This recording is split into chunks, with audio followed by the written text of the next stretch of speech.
Olá, meu nome é Henrique Major Costa, eu sou aluno de Engenharia Química na Unifesp. E eu vou falar um pouquinho sobre o meu projeto de TCC que eu estou desenvolvendo nesse ano. Eu tenho como orientadora a Luciana Yumi, e o tema do meu projeto é ciclo de Rankine orgânico. E para entender um pouco melhor o que é esse ciclo de Rankine, eu dividi essa apresentação em três etapas.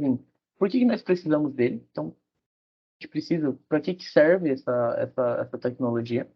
O que é esse tal de ranking orgânico, e como que ele funciona em si. Então, primeiro, para a gente entender por que nós precisamos olhar para o nosso mundo atual, para o nosso globo.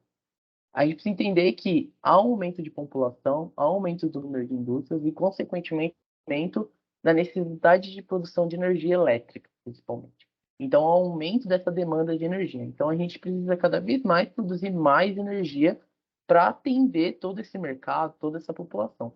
E com isso, consequentemente, a gente precisa aumentar as fontes de energia. Então, da onde que a gente vai gerar essa energia elétrica? A gente primeiro precisa pegar essa fonte.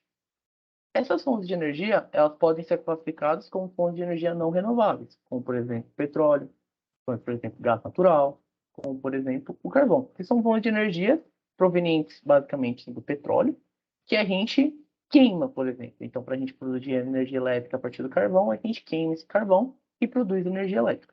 O grande problema é que essas energias, além de elas não serem renováveis, ou seja, a gente não conseguir produzir elas de uma maneira natural, a gente não consegue realmente plantar, por exemplo, o carvão natural, o carvão ou o gás natural, o petróleo.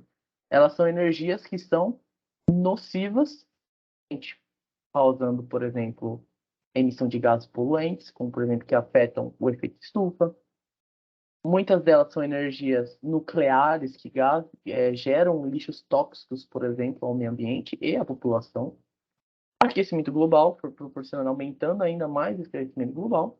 E a velha e boa chuva ácida, com os sulfetos que são emitidos pelas indústrias, que acabam produzindo essa chuva também muito perigosa para a população e para o meio ambiente em si.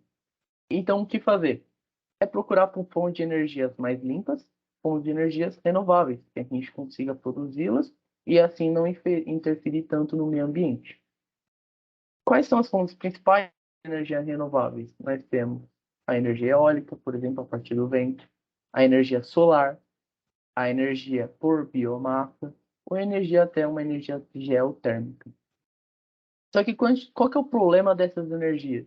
São energias que elas não são tão eficientes, não são tão boas ou são capazes de produzir tanta energia elétrica igual as energias não renováveis.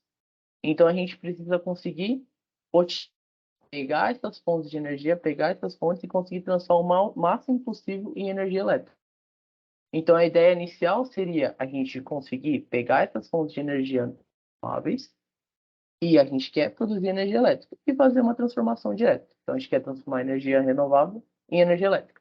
Porém, como não é um processo tão efetivo, é aí que entra ciclos de potência. E são ciclos, então tem um começo e o fim são no mesmo lugar, que pegam essa energia e transformam de uma maneira mais efetiva em energia elétrica. E entre esses ciclos, existe o ciclo de Rankine, que é um ciclo que tem os seus componentes, tem alguns equipamentos que nós temos nesse ciclo, mas de maneira bem resumida e esquemática, é um ciclo onde você vai ter uma substância rodando de forma e essa substância vai absorvendo energia do calor das fontes e transformando em energia elétrica. Calor, energia elétrica. Calor, energia elétrica. E o meu estudo, esse projeto, é a gente conseguir analisar a eficiência desse ciclo, mas atuando ou agindo ou modificando a substância, essa substância que vai ficar rodando. Essa daqui. Essa substância, ela pode ser tanto um líquido como um gás. A gente nomeia como um fluido, mas nada mais é do que um líquido ou uma substância gasosa.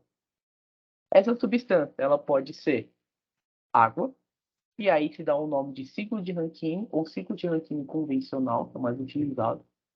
Ou ela pode ser, por exemplo, um óleo ou uma substância orgânica, que a gente chama, que é uma substância que, por exemplo, tem carbono, se você olhar na química.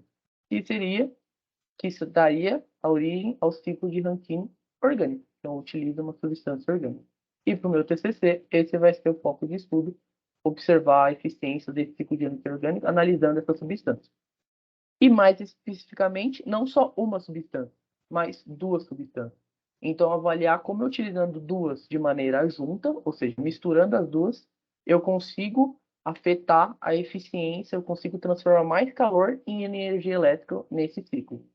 E como engenheiro químico, eu preciso determinar quanto que eu vou colocar de corrente, quanto eu vou colocar de outro, qual que é a temperatura que eu vou colocar, qual que é a pressão, como vai ser a eficiência desse ciclo. Então, eu tenho que analisar todos os aspectos para melhorar a performance desse ciclo. E aqui só um exemplo, realmente um esquemático mostrando de ranking todos os equipamentos que nós utilizamos para fazer esse processo. Obrigado.